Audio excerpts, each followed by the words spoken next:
Oh, g'day guys, getting in early for the Gallops meeting on Saturday afternoon. I generally like to do these once the markets come out, as obviously I might like something and tip it and comes up at a silly price that you wouldn't take in a fit. So generally like to wait for that reason. But I'm not entirely sure what I'm up to this evening with the trots on, and actually I'm thinking of making the trip down the Midlands to have a look at them at Royal Elwick tomorrow, but see how I pull up in the morning anyway. So 8 races, 123 start, rail in the true. Weather's been okay. I had a few showers in Hobart, nothing heavy from what I'm led to believe. The track has copped a bit of flack over the years, but I will say over the past 12 to 18 months, whenever the weather's been good, the track has played quite well. So let's hope the rain stays away. The first is definitely the most open race on the card. Number of chances, like Ewan-Tex, worked overtime in Launceston. 3 deep attacking the leaders, not surprisingly dropped out. Definitely was in a stronger race than this.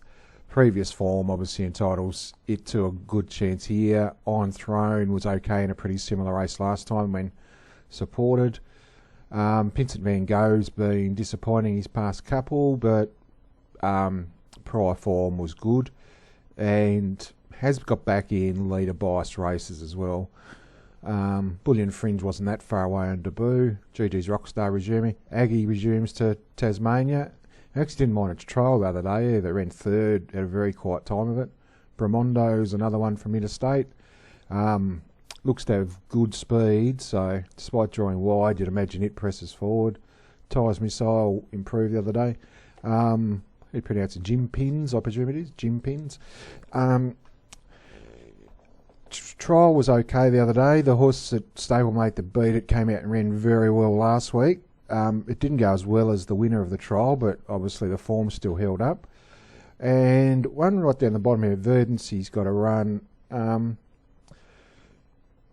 It was in a pretty average race the other day. It was one of 4 1200 metre races in Launceston, and they were about 2 seconds slower than the other 3.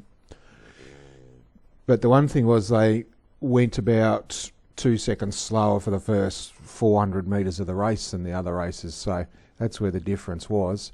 And I actually think he ran the second or third quickest last 200 metre split of the night.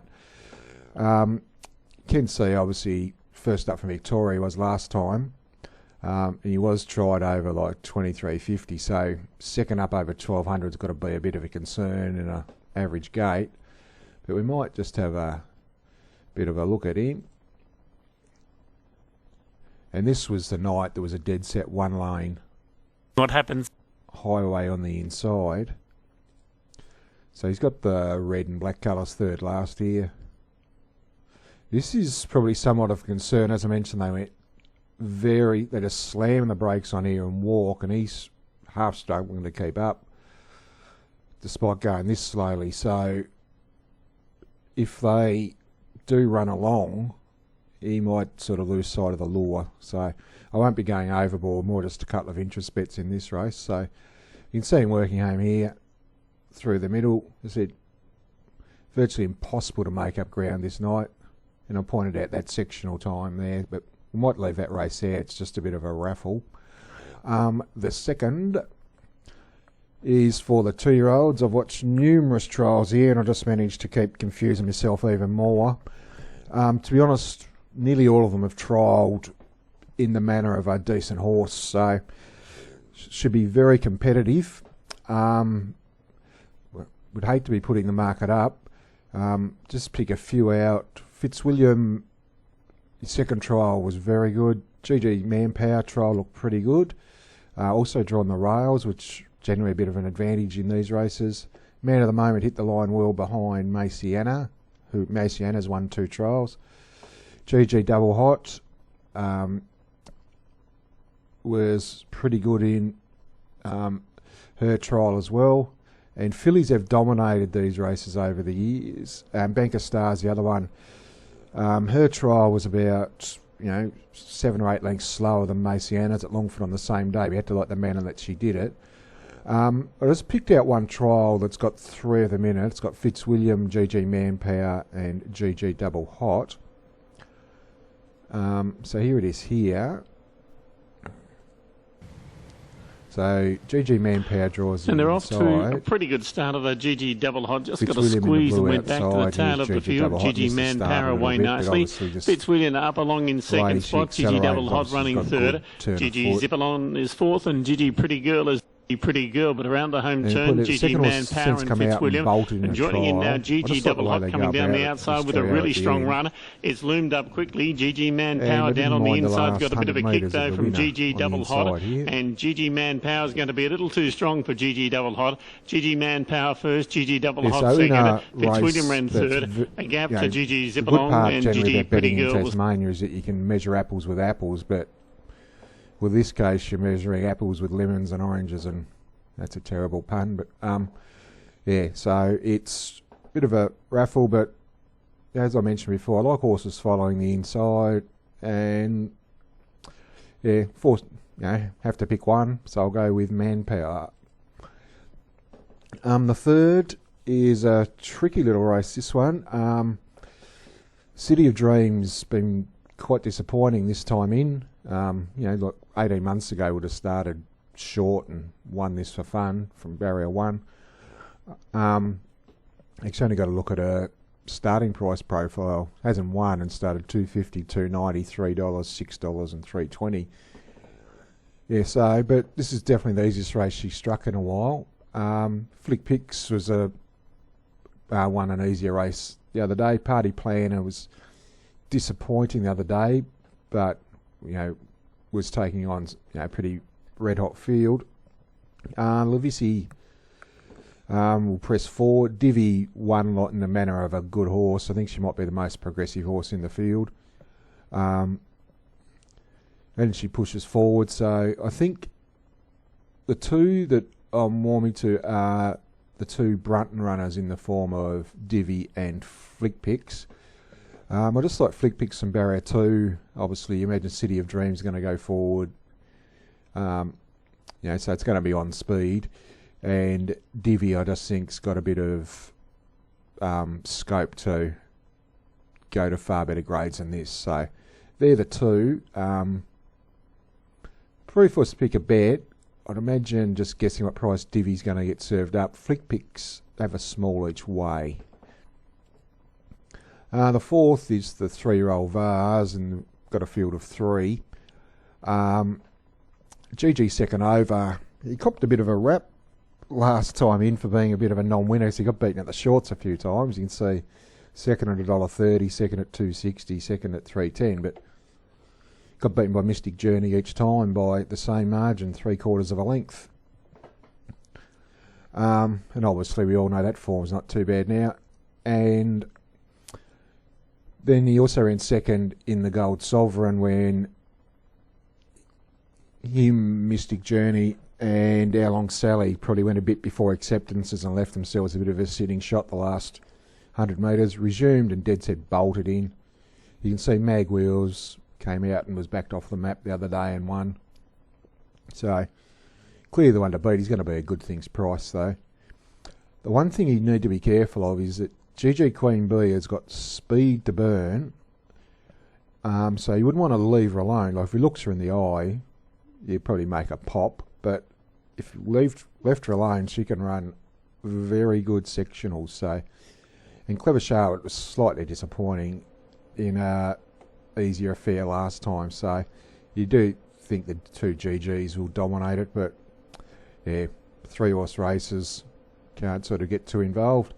Now we're dished up with a 5-horse race, and the speed to burn here as well. You've got Galileo Cerdo, Apriano, Motown Blues, all noted leaders.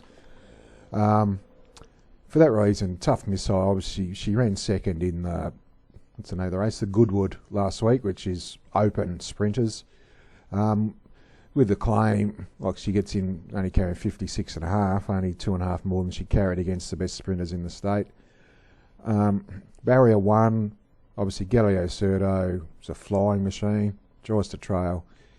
it. So, yeah, despite only being 5 in it, usually the tricky part with small fields is that lack of tempo, but they should run along in this. And from barrier 1, should trail the speed, going to be strong to the line. And, like, she's gone to a new level sort of the end of last campaign and the start of this campaign. Like, absolutely flew in both trials. And then obviously that big run against the best sprinters in the state. So, yeah, I think she'll be winning. Race 5, number 4, Tough Missile. The 6th is the Open Handicap, and obviously Count Da Vinci being nominated has compressed the weights down the bottom, and that really is advantageous to a few. In particular, Gerildry Ladder, who won't know himself, like with the claims, only carrying 54. Killen Falls is the other one. If we just work through their form, Killen Falls, he was once known as a bit of a Devonport specialist, but, over the past 12 months, he's been competitive at weight for age level against the best in the state, the Hell of a Streets and Lord Da Vinci's and Iron Wesleys of the world. So, and there looks to be enough tempo here, with Century Arrow, Cool Cash, in Count Da Vinci will probably press forward. So, and yeah, just happy to be on him down on the minimum. Might just go and queue up a couple of his replays. Right, so we've got it here. So Killen Falls. So you got the colours here. You can see that he first up over 1200. Support. He's in against Liffey Bow and Fragment on this occasion. So you can see here he is here. Charging to the line. They're a couple of the best sprinters in the state, these two. So,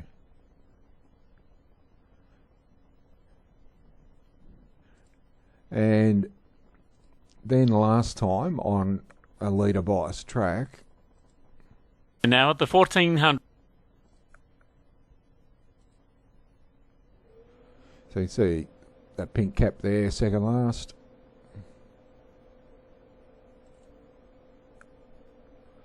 Series here.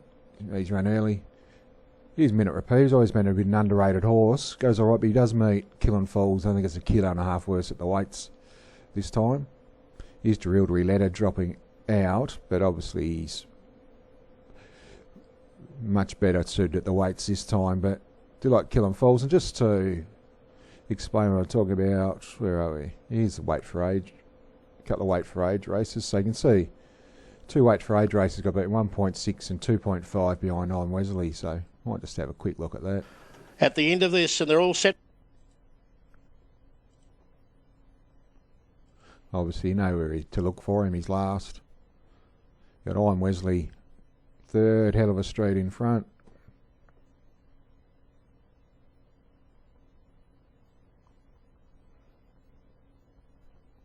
Sheldus. Here he is here.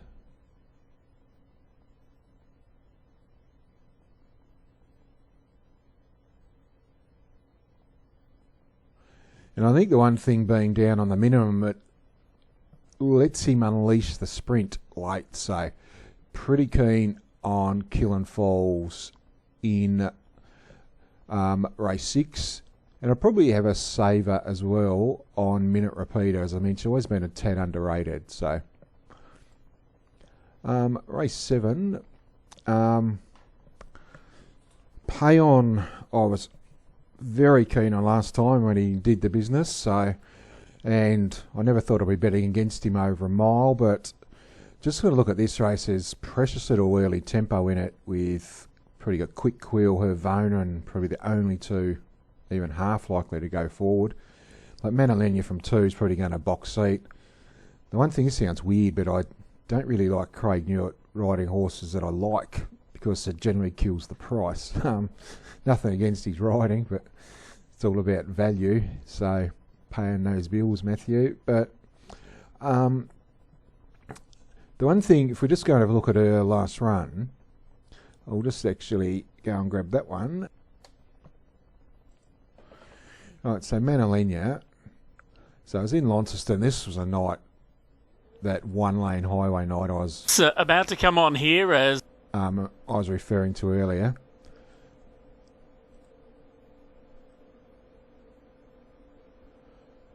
So she's getting a good run on the inside here.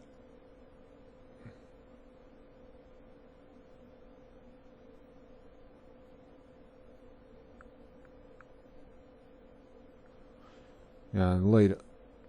It was virtually impossible to run down leaders on this night, so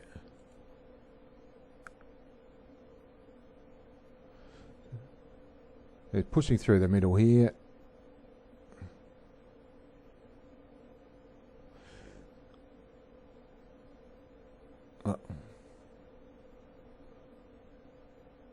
So I had the wrong horse in the run.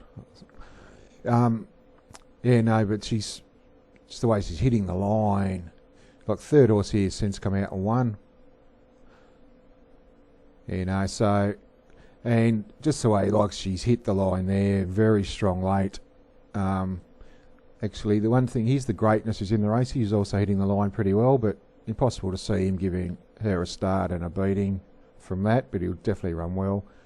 Yeah, I just think from a speed map perspective, she's going to be in front of the other two main dangers. So, and I just can't see them running her down. So, and the last is one of these 2100 metre races. I think I backed the winner of one of these about 8 years ago. When I'm ever in doubt, like White Hawk was the horse we pointed out in that last replay of Manalina that was getting through to run third, came out and won its next start, was on speed. Proven it can carry weight. It's the one thing I'm just a bit concerned about is it's had 2 starts track and distance for duck eggs, and it is a fair bit of weight over this trip, so, but it is the one that I'm leaning to. GG Black Prince, obviously, he's looked since day one as if he'd eat this trip up and probably going to go round favourite. Do think one of the two will win. Another brother's probably one.